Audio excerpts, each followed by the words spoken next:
Welcome to Politics Done Right. I am your host, Egberto Willies. This is the progressive program that will take the mystery out of politics. This is the program that will encourage you to make sure government becomes we the people. Whether you are liberal, conservative, or otherwise, you get to air your point of view. Remember, you can also send me a tweet to EGBERTOWILLIES.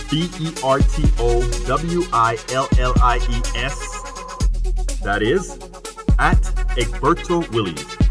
Let us engage. It is politics done right. 1, 2, 3, 4. Well, folks, welcome to one more edition of Politics Done Right. I'm Egberto Willies, your host. This is the first program, the first daily show of Politics Done Right. Yes, we've been on continuously at KPFT, but we had to do some retooling. And what was part of that retooling, folks? We're now on Periscope. We're now on Twitch. We're now on YouTube Live. We're now on 3 different pages on Facebook. So if you notice, we're in Coffee Party USA, Egberto Willies, EgbertoWillies.com USA, not USA, but the other one, as well as Politics Done Right with Egberto Willies. So we're going to have a great show. We're have more throughputs. And you know what, folks? We're doing it, and we're doing it right. We're going to have a great show. First of all, Happy New Year for all my folks that have been waiting for this to start back. Look, we won in November. Yes, but the work has just begun. After we talk to Pranav Joshi, let me tell you something. We're going to talk about Medicare for All, and the reason why we're going to do that is because, like I told you guys last year, we cannot take our feet off of the pedals at all. Remember, the lobbyists are always there. The plutocracy is always there. The heels are always and will always be on your neck until you take those hands and push it up. But anyhow, today's program title, Let's Not Allow Politicians on Any Side to Screw Up Healthcare Once Again. Subtitle, it is clear single-payer Medicare for all has caught on. Both the media and many politicians acting as wards of the plutocracy could kill healthcare reform. So here it goes, folks. I received a lot of flack for reacting to Nancy Pelosi's interview with Joy-Ann Reid recently. What many progressives learned from the tepid pushback we gave Obama during the Affordable Care Act debates in the long run turned out to be more detrimental for the law, again, in the long run. We cannot repeat that mistake again. We will discuss this in detail in the second segment of the show today. But we begin the show today with a very important guest. A very, very important guest. That guest is Pranav Joshi. He is the Indivisible Houston's finance director. But do not let that title fool you at all. And I'm going to bring him up right now. Don't let that title fool you. This guy is your activist, and I bring a whole lot of these activists onto the screen. Now, he's a little bit more on the quiet side, but you know what? He speaks with his actions. He's first and foremost a successful activist in Houston who played a part successfully getting candidates elected who will make a difference. Indivisible Houston, along with many other progressive groups, flipped the direction of Harris County's government. Pranav will give us the state of Indivisible Houston. He will also tell us how we can duplicate what was done in Harris County, Texas, nationally. Now, there are some typos in there that will be cleaned up when we get it ready for the post. But Pranav Joshi, how are you doing today, my friend? I'm doing well, Egberto. Happy New Year. Happy New Year to you, sir. Look, first of all, I think congratulations is in order for you, your cohort, and everybody else who pretty much ensured that Harris County became the type of county with the proper elected officials. So good job. It was a group effort. There were people that there were people that did so much work. It's unbelievable. They were out there, rain, shine, and in Houston we get plenty of rain. Yes. They were out there. They were knocking doors, registering voters. It was inspirational. I've never seen a community activated this way, and especially moving to Texas from up north, I never thought I'd see such a progressive wave happen.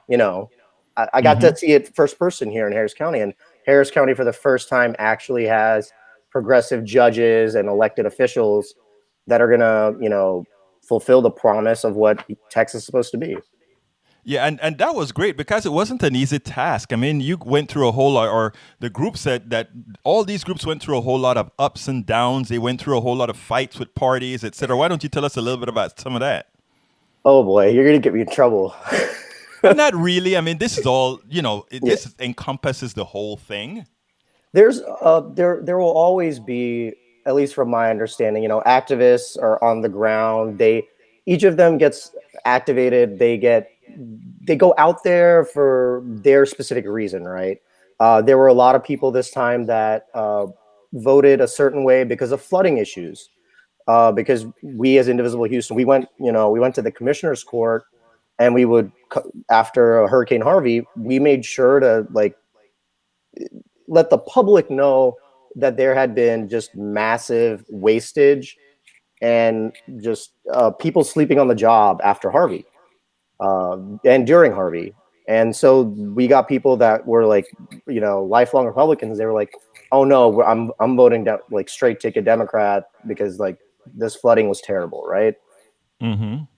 So, and that's one example. Harvey was definitely a motivator. People were also out there fighting for our schools. And when our commissioner's court and other elected officials and judges gave support for getting rid of cash bail and increasing implementing sentencing reform, everyone had their own what got Pet peeve. sorry Their own pet peeve. their own pet peeve, and that's what got them started. And then there's the National Party. And they always have, they have their own agenda, or what they like to, focus on the most. So there was a little bit of butting of heads, but I think people came together and they were dedicated and focused that we need change in Harris County. And they block walked, they registered voters, and drove voters to the polls and made it happen.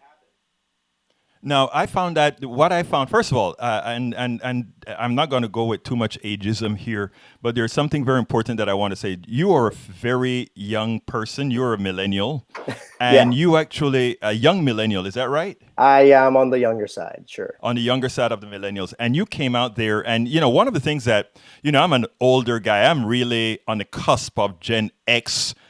Baby boomer. I like to claim the Gen X portion just because. Okay. But anyhow, what happens is one of the group of folks that we most wanted to activate is in your age range. That is going to be the massive voter base that we had. And watching folks like yourself go out there, and there were a lot of other younger people out there in the field doing their job. What is it this time that really got all of you guys activated? Because I'll be honest. It was an honor for me to be working with you guys, because it was like, wow, for the first time in my life, I actually saw a group that usually everybody takes for granted activated. So the other way I'd like you to answer that question is nationally. How can we replicate what you guys did, you younger guys did in this county? Because I'm going to say one thing. This county's success is because you all were activated. I'll take a very small portion of that credit. Thank you. But let me start with what I saw here in Houston, and then we can kind of extrapolate on a larger scale. A lot of us, I think there was a big focus on there was a denial of facts in our government. Mm-hmm. And I think that affected a lot of us. And I don't want to speak for others, but for me, it was very the day after Trump was elected, I was like, this isn't going to work. I'm sorry. I'm very frank about that. I just knew it's like, okay, this is unacceptable. And then as more and more, we started putting babies in jails. We started ignoring scientists and, attacking the press. These were fundamental American values that as an immigrant, I was taught like this is a like America, freedom of speech, freedom of press. We're gonna, we're the ones who landed on the moon first. We believe in science, right? All that stuff, and that just evaporated, right, in 2016. That's what got me moving. And then a lot of other people that I saw, I have friends who were researchers and students at Rice or U of H. A lot of them got politically active the first time when they saw this like attack on science. The Science March was a big deal for them. And then as we saw latent attacks by the Texas the TEA on local schools, we saw parents get involved more and more. And these are now to take that at a national level, I think the way you really activate people, the way people got involved, and some of my the way I got some of my friends involved that had historically never been politically active was to find that one niche issue that really struck them at their core. Generally, what was that? I know several, but well, no. So it was different for everyone. It really was. For some people, it was the attacks on Obamacare, and like the picture right behind you. We were outside of John Culberson's office, asking him why he wanted to strip away healthcare from 110 million Americans. Why he wanted grandmothers and grandfathers to lose their healthcare. Okay, some of the signs might say other stuff, but we were outside a former Congressman Culberson's office a lot. Right. But healthcare became a big issue because a lot of people once they got the Affordable Care Act, were able to buy cheap insurance. They figured like, okay, this is how life will be from now on, right? They got comfortable. But then when the attacks on it started, and then once they saw some of the stuff, the media content we put out through Indivisible, they would reach out to me and say, hey, what can I do? And so then I'd attach them to resources, defending the Affordable Care Act. Some of them wanted to register new voters. Some of them wanted to come out to events like that. So that's just like one example, and that's very early on. That's going back to like the beginning of 2017. And then as it got closer to election time, we communicated how there was vote theft going on around the country, and tried to show the importance of the vote, one person, one vote, and how people were being stripped of that by governments that were unpopular. What I loved that Indivisible Houston in particular did is I remember going to several of the events where they were always sort of, it was fun, but you also made sure to have sort of like a teaching session. I like to call it sort of a civics lesson that was denied to our high school students. Yeah. So I found that interesting. We'll have sometimes yourself, Daniel, from the president of Indivisible Houston, would go up there with the charts and the papers, or they'll bring some third parties in to give a description of what's going on. How can that be promoted throughout the country? What are your thoughts on that? The way we started that out is we did some video content on just using a whiteboard, and like we drew and wrote a bunch of stuff, and Daniel talked, and that we got a lot of responses from that. So we moved more towards the visual medium. But the one thing I would focus on that is learn the local statutes, learn the local laws, and if you're able to communicate them in a visual medium, that goes over very well. Keep it simple, keep it short.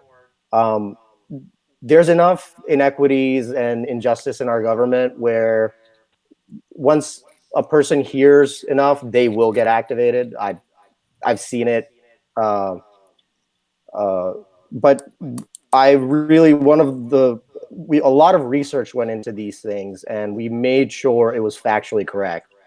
Yeah, there's enough, fake news, as they keep saying, he keeps saying, but like we really have to go above and beyond to ensure we're being factual. And then once you start doing that, make sure you don't share things that are, Twitter's fun, but vet your sources. Right. That is so important. It's funny because a few weeks ago, my mother said, "Oh, do you like what you're doing now?" Because I left all the science stuff that I used to do to become this Yeah. progressive activist and this progressive activist journalist. And then she said, when I convinced her that this is what I really wanted, she says, I pray every day, and the one thing I pray for is that you check your sources. In other words, she wanted to make sure I wasn't going to be out there giving misinformation. So, No. Point taken. Now, look, we, like I said, for all practical purposes in Harris County, we won. I think this is something that, when I say we, I'm talking the progressive voice, the voice of the people won. I think it's something that we need to move throughout the state, throughout the country. What does Indivisible itself, not only Indivisible Houston, but Indivisible itself have in store for moving forward on this entire thing? Because the game has just begun, and in as much as we won 40, there are 40 seats that were run by mostly progressives.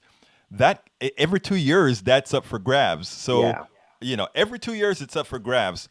How is Indivisible going to ensure that they keep that fervor that's necessary to keep this progressive drive going? Yeah. I mean, our focus is always going to be the people. And so, every 2 years, there's going to be a new batch of candidates. There's already attacks by, the GOP against our local Congresswoman, Lizzie Pennell Fletcher. She's been in Congress, I think, 4 days. Right. And there's attack ads already been bought. They're out there. They're. Are you telling me that District 7 already are seeing their District 7 is already playing, and I imagine the cable network already has queued up negative ads on her? Not on television, on digital. Really? Yes. Now, my question is there any counteraction against that? Because one of the things that I think progressives have always done is they've always waited too late to engage. So do you know if there's any counters yet?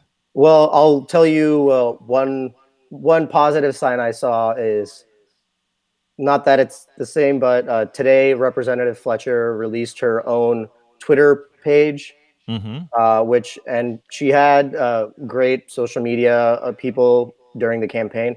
And I hope, there's been a very strong progressive agenda that's been discussed in DC right now, especially by the New Progressive Caucus, the Green Caucus, right, the very, the expanded Women's Caucus, by the way, which is right. awesome. There's this agenda, I think, as they move forward.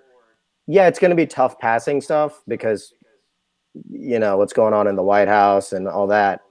But I think if we maintain clear communication, they need to talk to the people, say, this is what we're trying to do for you. This is a, X billion-dollar plan for the country that's going to redo our energy grid. And like, those things are great. That's for policy people like me. We need to really communicate to people, this is going to make your electricity bill cheaper. This is going to make your air cleaner. This is going to make sure your children's water at their, that comes through their water fountain at their school is going to be clean. These are very direct things that are going to be impacted. And like in Houston, living here in Houston, we know how dirty the air is. You go to, East Houston, there's benzene everywhere in the air. That's a known carcinogen. Right. And right now we have the EPA trying to reclassify nuclear waste as non-hazardous.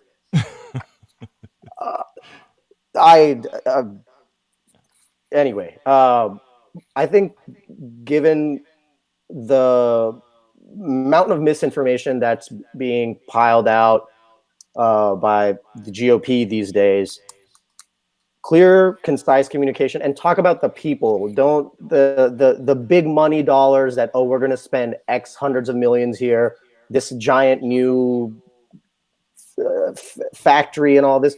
That's sure, but talk about how it impacts their day-to-day, their kitchen table economics, right? So in other words, I think you're giving a very important message. We don't have to be talking ideology. We have to be talking individual policies and how it affects your everyday life. Yeah, to me, when what my favorite part about Indivisible Houston is that we are here to serve the people.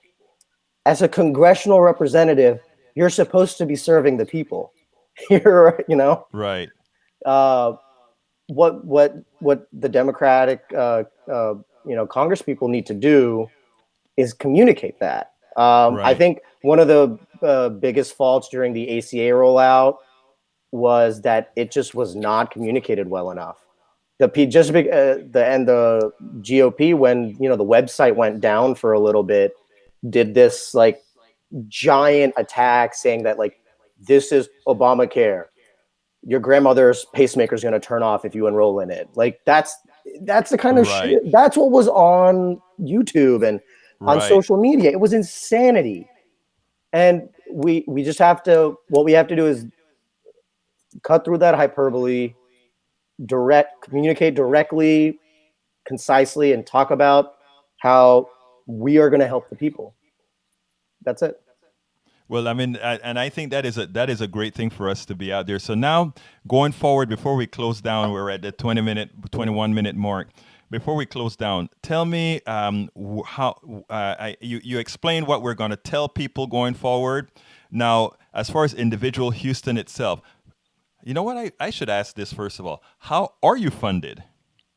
We are exclusively funded through donations by individuals in Houston. Almost all our donors are volunteers and activists that come to events. They're the people holding up the signs. They see what we do, and that's how they support us. So then tell us how can they help Indivisible Houston? I mean, if you're here in Houston, come to our monthly meetings. We'll always have, we'll always have an engagement portion, education. We're going to be talking about the state ledge in January, and then we're going to give you the plan for the next week. We're going to be sitting outside of Senator Cornyn's office, telling him to open up our government. Otherwise, you can go to indivisiblehouston.com. .org? .org. Sorry. I think we have both, but yeah, Okay. .org. It is no, it's .com. Indivisiblehouston.com. It's right there. Really? Indivisiblehouston.com. Sign up for our newsletter, and if you can't come out and you'd like to donate, there's a donate button. All the money goes straight into buying signs, permits, renting spaces, and we always welcome feedback. Tell us what we can do better, something we can improve on, something new you'd like to look at. You can tweet at us at Indivisible Houston and message us on Facebook, Twitter. We're gonna try to get an Instagram off. We're working on that. You're working on the Instagram, eh? Yeah. Okay, well, look, let me tell you, Pranav Joshi, I appreciate you having been here with us. Is there any final thoughts, anything that I may have forgotten to ask you, anything that you want to tell that I haven't asked before we close this segment down? Just real quick, for everyone that's in Houston, there's Governor Abbott's trying to take over our schools. And it's not right now. There's a big fight in Houston. He's actively looking to create a board to take over, and he's been mainly asking in business circles. So this is like, let's be very clear, it's a privatization move. And this is not just happening in Houston. They're trying to do it all across the state of Texas. And this is a model that they did in Kansas as well. They tried it in Oklahoma. It's a national strategy, and we have to keep schools under the control of the parents and the community leaders. So just keep an eye out for that. Follow us on Facebook, Twitter. Egberto's got everything down here. And then Happy New Year to everyone, and hopefully This will be a better year than the last two. It will be a better year than yours. Well, Pranav Joshi, thank you so kindly for spending this time with me. I wanted to start the new year with what Indivisible, along with other organizations around Houston, accomplished. I wanted to let everybody know, yes, we were successful in November, and this year we are hitting the pavement running, right? One last note. I'm real sorry, but we elected Lena Hidalgo as Harris County judge. And one of the most progressive moves I've seen her do so far is that she has refused all housing developer donations. Just a quick shout out to Lena Hidalgo. Great. Before you go, I want to say something because I left a comment at Houston Chronicle. They were, you know what a professor wrote? They wanted Lena Hidalgo to hire Ed Emmett to assist her. There were calls by multiple interest groups in the city of Houston to retain some of the staffers of former elected officials. Right. And I found that laughable. Yes. They were going to be internal saboteurs, progressive money.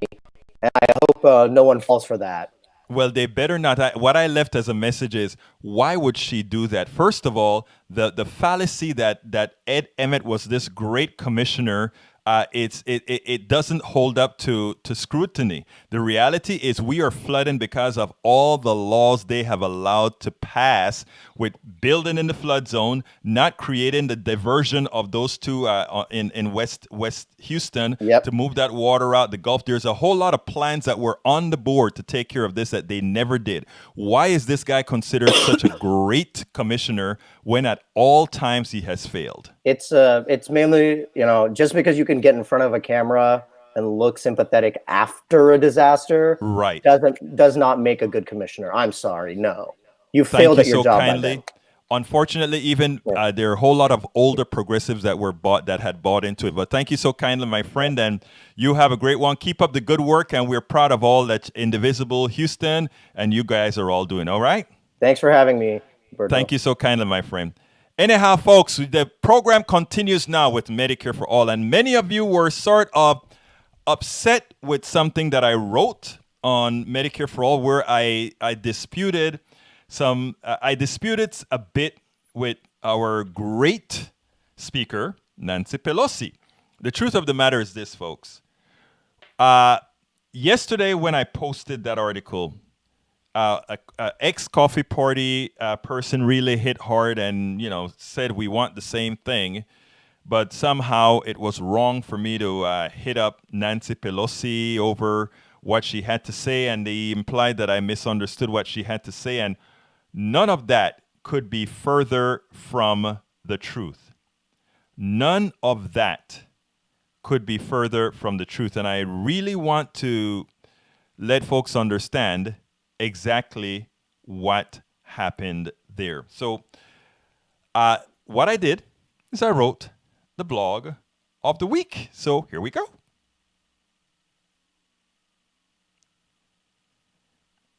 Okay, it seems like we have an issue with the blog of the week. So what I'm going to do is I'm going to disregard what's occurring and go ahead and continue. Because what happens is every now and then we have this issue. But here it goes. The blog of the week is as follows. And it goes like this. It's titled, Nancy Pelosi recently mischaracterized single-payer Medicare for all. Here is the truth. Goes as follows. Nancy Pelosi is a strong and necessary Democratic leader. We must not, however, allow her belief that she must placate all stakeholders to execute good policy. She is doing that by maligning single-payer Medicare for all.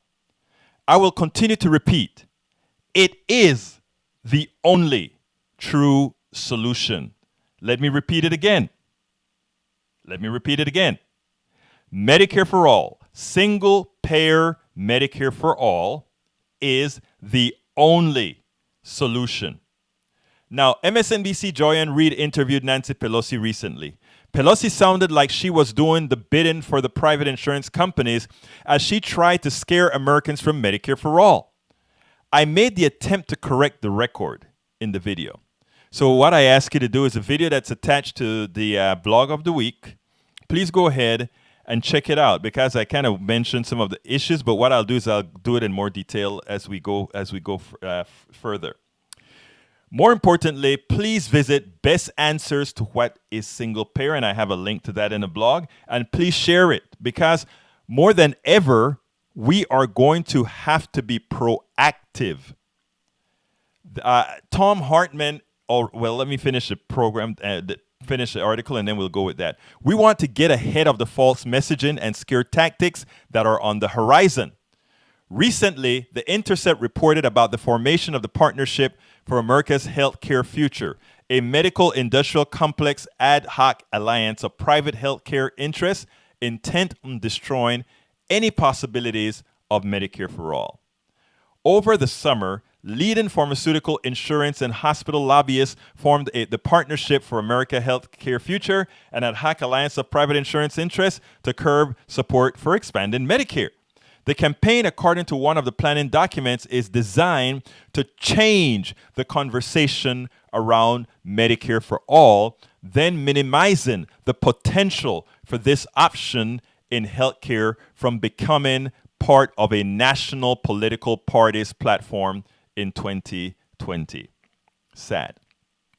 Behind the scenes, the group is attempting to sway candidates during the midterms, encouraging several of them to focus on shoring up the Affordable Care Act instead of supporting single-payer health care.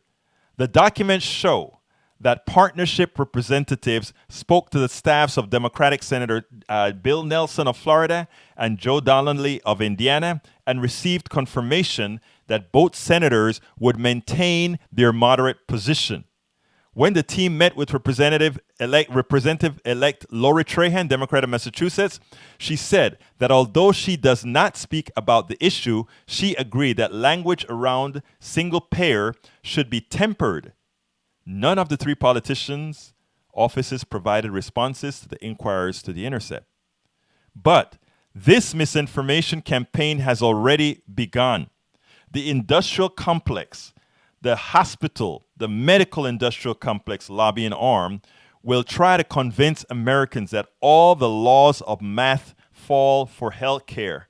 We cannot allow Democrats to give them not even 1 ounce of credibility. And that's the blog of the week.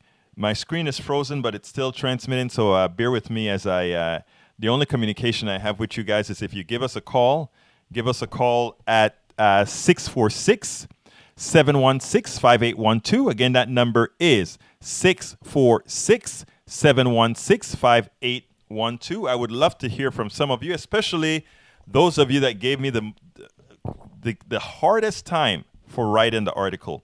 Because I tell you what, that wasn't the only article that I wrote on it. I tell you what, we cannot make the same mistake that we made during the Obamacare debate. We cannot make the same mistake that we made during the Obamacare debate. And unfortunately, that is what I see us doing right now. We cannot allow that to occur again.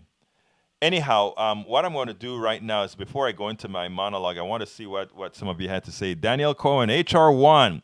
Yes, we need to have H.R. 1. H.R. 1 is the first bill put out by the Democrats, and it covers voter rights. It covers just money in politics. It covers a whole lot. In effect, it is something with the intent of making government better, making government cleaner, making government the way government needs to be. Anyhow, let's see. Michael Rudman.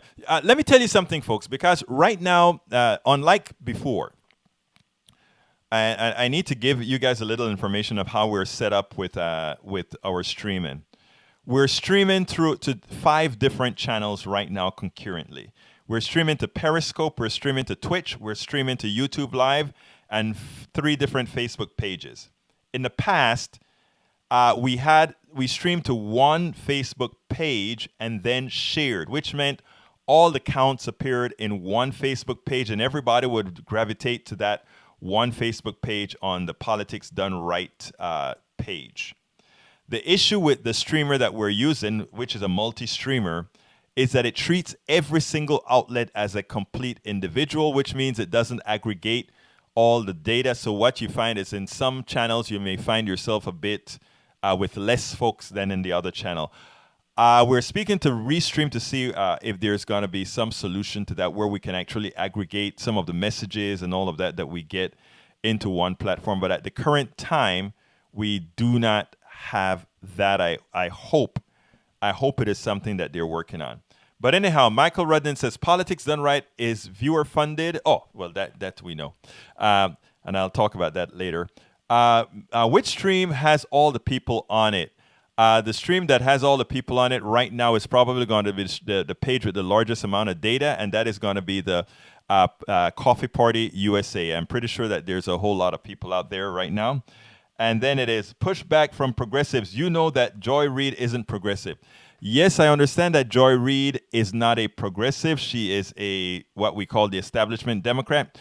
But I don't really want to go there right now. What I just want to do is deal with the facts. And it goes as follows. Nancy Pelosi came out and she appeared, and I think I need to lay out what exactly happened for people to understand. Nancy Pelosi went on MSNBC and had a special edition with Joy-Ann Reid. And what Nancy Pelosi said, Joy-Ann Reid asked her about the Affordable Care Act, and she spoke about fixing the Affordable Care Act. And then she asked her about Medicare for All, which really has gained traction. And what I heard Nancy Pelosi do is the same thing that I saw in the report that I mentioned, how to temper talk about Medicare for All. And this is what Nancy Pelosi said. And I'm paraphrasing, of course. But she said, remember, for those people who are pushing Medicare for All, remember that Medicare does not pay the entire bill. There's a 20% deductible.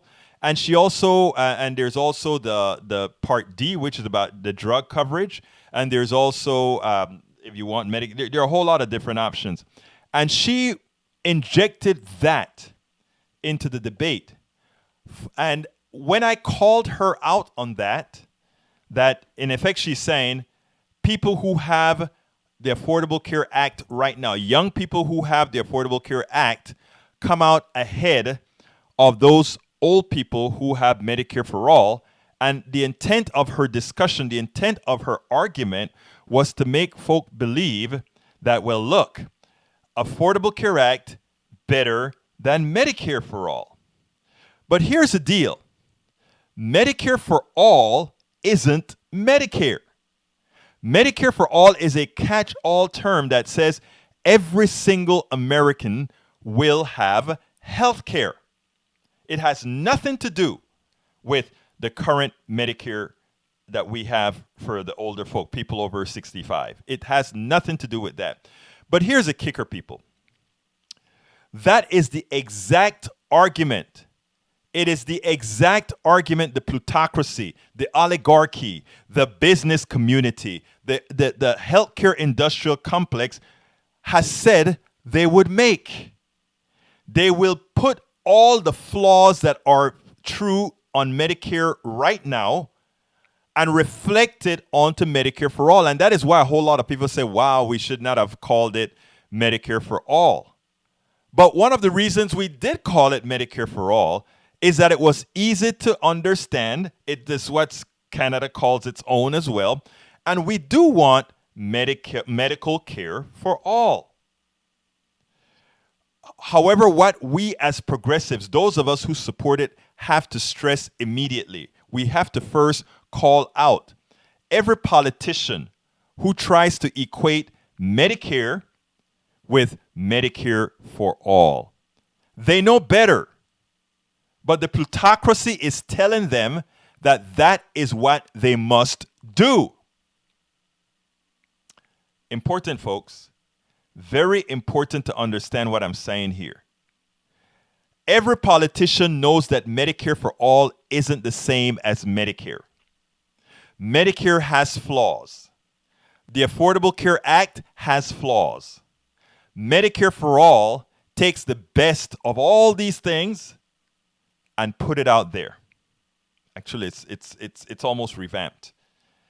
And there's actually a bill, H.R. 676, that one can read that tells you Medicare for All is not the flawed Medicare. It's not the flawed Obamacare. Any politicians trying to equate that is doing so purposefully. Nancy Pelosi did that purposefully. It's not that she's bad. It's not that she's evil. She did that because, as Democrats do all of the times, they start from a position of this is what I think I can get, instead of this is what I want and this is what I will fight for. Now, a whole lot of folks came back and said, oh, well, if you start there, it's never going to happen and they're going to hit. Look, we held back for Obamacare. We did. We decided to do it that way for Obamacare. We decided to say, okay, we'll sit back. When they said they weren't going to do single payer, we sat back and let them include the insurance companies, as long as they provided us with a public option. When they didn't provide the public option, we were going to shut it down. A whole posse of us were going to say absolutely no support for the Obamacare, no support for the Affordable Care Act if we don't get the Medicare expansion.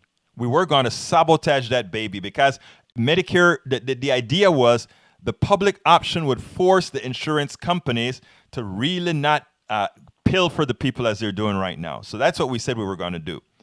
But no, we backed down. We backed down. We said, okay, we will go ahead and support the Affordable Care Act without the public option. And we kept on making compromises after compromises, and they kept coming back and coming back.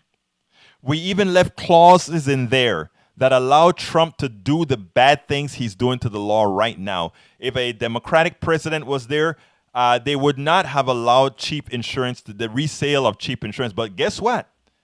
The Affordable Care Act did leave a clause in there just in case a Republican came into office and wanted to sell those cheap insurances that can never protect you. But that is cheap. And while you have it, it's cheap. But if you ever get sick, you can't use it. So it is so important for us to figure out going forward what it is that we have to tell these politicians. It is very important that we call them out immediately. For all of those who think I am wrong for calling out Nancy Pelosi on Friday when she gave that, and I went on the video immediately. For all of you who believe Nancy Pelosi should not have been called out, I would love for you to give us a call. I would love to know why it is that you think we should just let it slide. Because here's a problem. As Americans start to hear, first of all, most Americans don't understand. The only thing most Americans know is, for all practical purposes, a whole lot of older folk get Medicare. And those older folk who get Medicare, for all practical purposes, they're satisfied with it. They also know that there's this thing called Medicare Advantage that is getting very popular. And why is it getting very popular? Because, well, while with standard Medicare, you have the 20% copay and you have the Part D that you have to buy and other things that's more expensive. For Medicare Advantage, the government pays these private companies 20% more, and they give you an all-encompassing, where you almost come out of pocket with almost nothing or a very small amount, and you get care. Of course, what they're trying to do is privatize the market, so they're going to give you great deals until the entire market is privatized, and then they're going to sock it to you. We know how it works. That's all Americans know about Medicare for all right now, Medicare right now. The kicker is they know nothing about Medicare for all, but it has that word Medicare in it. And these politicians who are wards of the plutocracy, who are owned by the lobbyists, they are going to allow the conflation of Medicare with Medicare for all. We cannot allow that. I mean, it's too convincing for people right now. For those who think I am attacking the new speaker, it is not the case. I'm telling the new speaker, progressives are telling the new speakers, we will not again allow that to happen. We won't stay quiet.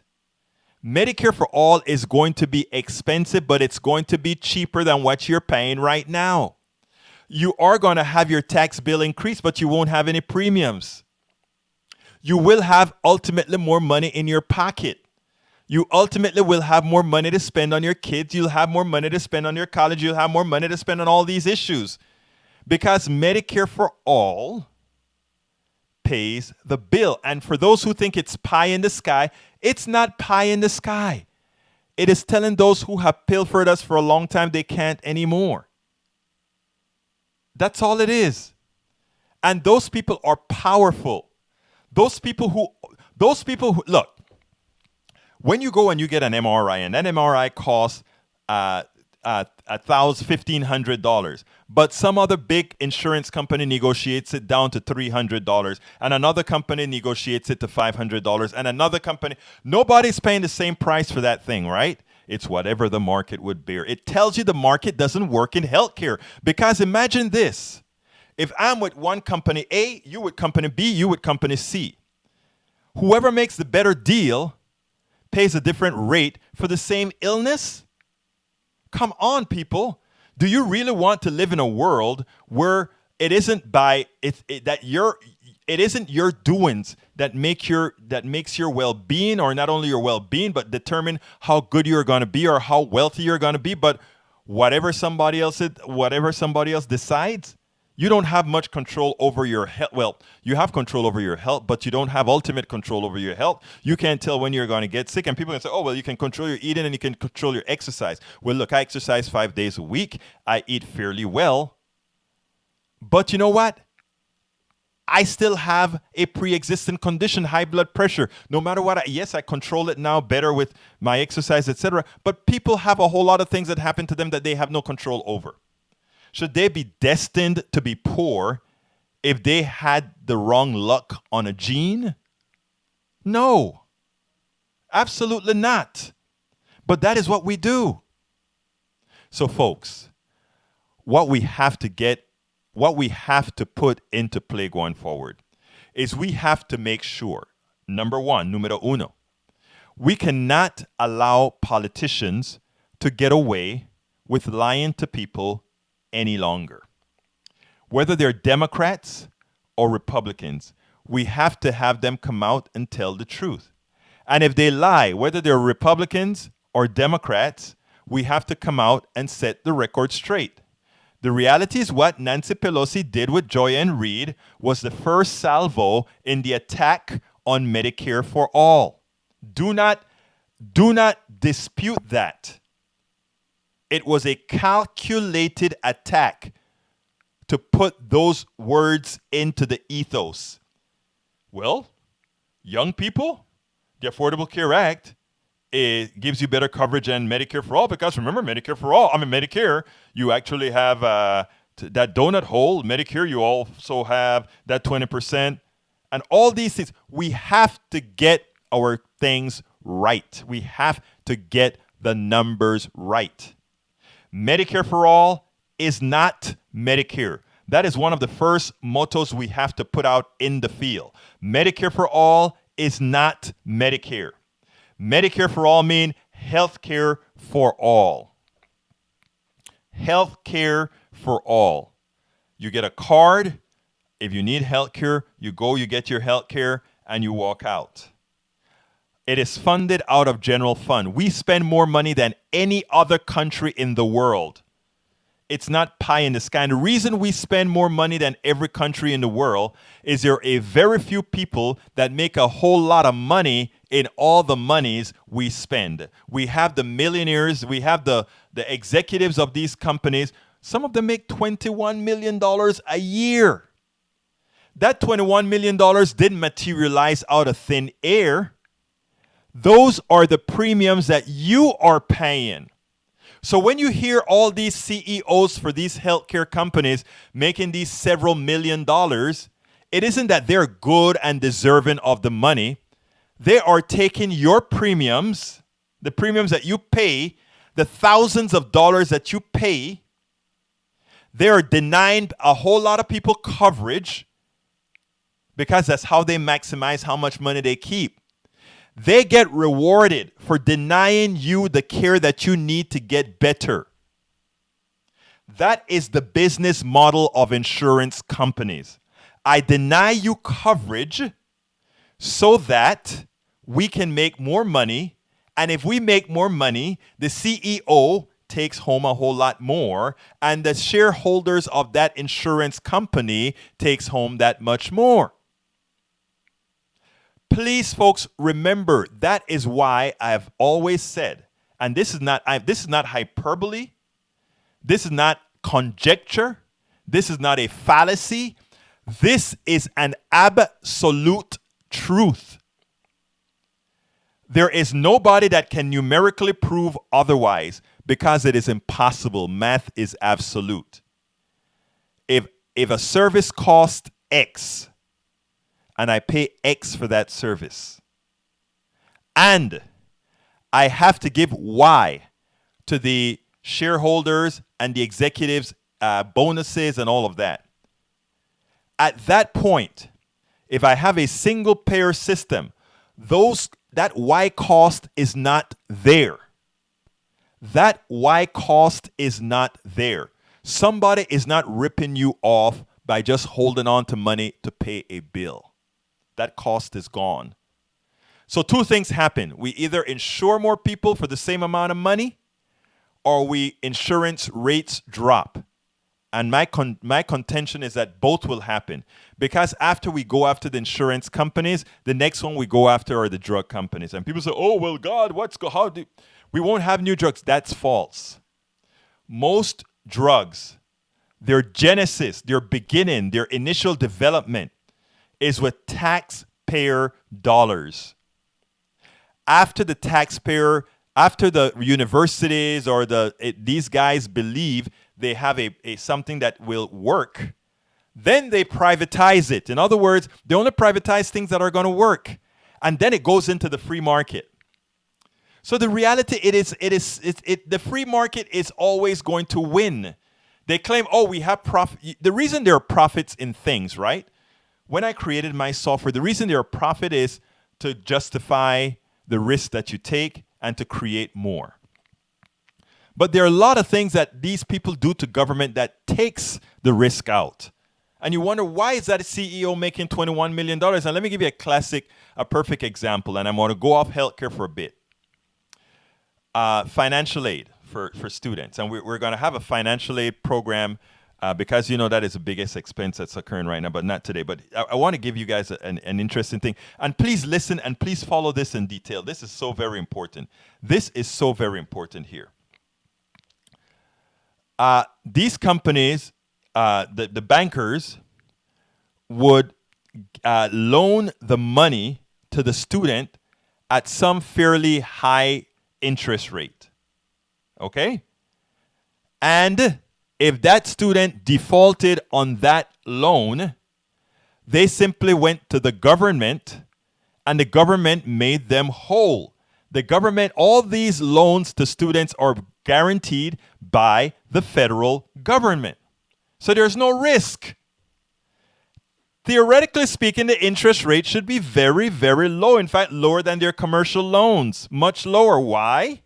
There's no risk. If the student defaults on the loans, the government pays. So during the Obamacare debate, since they had to put all these things into one bill because of some political technicalities, the Obamacare bill said the following. Okay, what we're going to do is we're going to take away those loans away from the bankers, and we're going to give them the loan ourselves. Oh, the right wing went crazy. They're private. They're government takeover of the loans. Government take care of student loans. And then you have to ask yourself, wait a minute, why? Why do we need the third party in the banker? Why not the government loan the money directly to the student? And since they're going to have to pay it back anyway, I mean, if the student default, the government pays anyway. Why have the banker make some extra money on interest when that extra money on interest could go right into the U.S. Treasury to give even more loans? The reason these things happen and the reason these narratives occur, people, is because we don't have the true media giving us the fraud that is this not free enterprise, this capitalist system. These are all frauds. This is our tax dollars going into the private sector, taking the risk away, and a few people running away with the money. And nobody on MSNBC tells you that. Nobody on CBS tells you that. Nobody on ABC tells you that. So you are fooled into believing that when a few people talk these issues, when Alexandria Ocasio-Cortez says some things, oh, they're on the fringe. No, they're not on the fringe. These are the sensible ones. These are the ones telling you the truth. These are the ones that are the true free enterprisers. These are the ones that are saying, hey, stop. Understand what is really going on here. Please do. Because they're ripping us off. And unless we understand how they're ripping us off, it will continue. And that is what we do here at Politics Done Right. That is what we continue to do at Politics Done Right. Folks, before I go, and we're coming close to the end of the show, one of my screens here are frozen, so I can't do much with it. I can only see the other screen, but here's the deal. What I'd like you to do is please go to patreon.com/politicsdoneright and subscribe to this program. We are here to inform. In this year, we will be bringing on people like we brought on Pranav Joshi today. We're going to be bringing on the cannabis queen tomorrow, talking about marijuana. That's another fraud in our system. Where later on we're going to bring on. We have a whole lot of people scheduled for next. Actually, I think we have the Vietnam folks scheduled for Wednesday. There's a whole lot of things that are happening here, but we need your support to keep on going. We need you to go to patreon.com/politicsdoneright and subscribe anywhere from $1 a month, $1.99 a month, $2.99 a month. Why? Because that is what's going to ensure that we can keep bringing you this program. We have to be the ones doing it. Why? Because, folks, the mainstream media can't tell you this. How can the mainstream media tell you about banks when Chase is advertising with them? Bank of America is advertising with them. Can they tell you that they're ripping you off? Can they tell you that with student loans, with home loans, with car loans, that they're ripping you off depending on who you are, where you are? No, they can't. Or they can't make a big issue out of it. Why? Because they're beholden to them. And this goes from issue after issue after issue after issue. So that is why we need the independent media. And like I said, my screen is frozen, so I can't put all that stuff on the screen that tells you where to go. So what I ask you to do is go to Patreon, patreon.com/Politics Done Right. And if you don't want to subscribe and you just want to be a donor, please go to politicsdoneright.com and just click on the PayPal sign or something. But folks, what we need is true progressive voices out there continuing to tell the truth about what's happening in this country. Because what is really happening in this country is we are not being informed. What is really happening in this country is they're lying to us, and they're lying to us in a manner that seems respectable. And they even have our politicians, some of them good politicians, with a narrative of how to talk to us so that we don't ask for the things we deserve, ask for the things we earned, and stop those who are ripping us off from continuing to pilfer. My name is Egberto Willies. This is Politics Done Right. Thank you so kindly for being a part of this.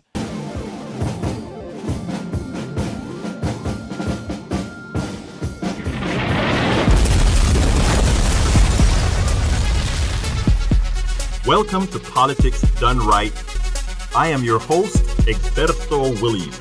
This is the progressive program that will take the mystery out of politics. This is the program that will encourage you to make sure government becomes we the people. Whether you are liberal, conservative, or otherwise, you get to air your point of view. Remember, you can also send me a tweet to EGBERTOWILLIES. That is, at Egberto Willies. Let us engage. It is politics done right. 1, 2, 3, 4.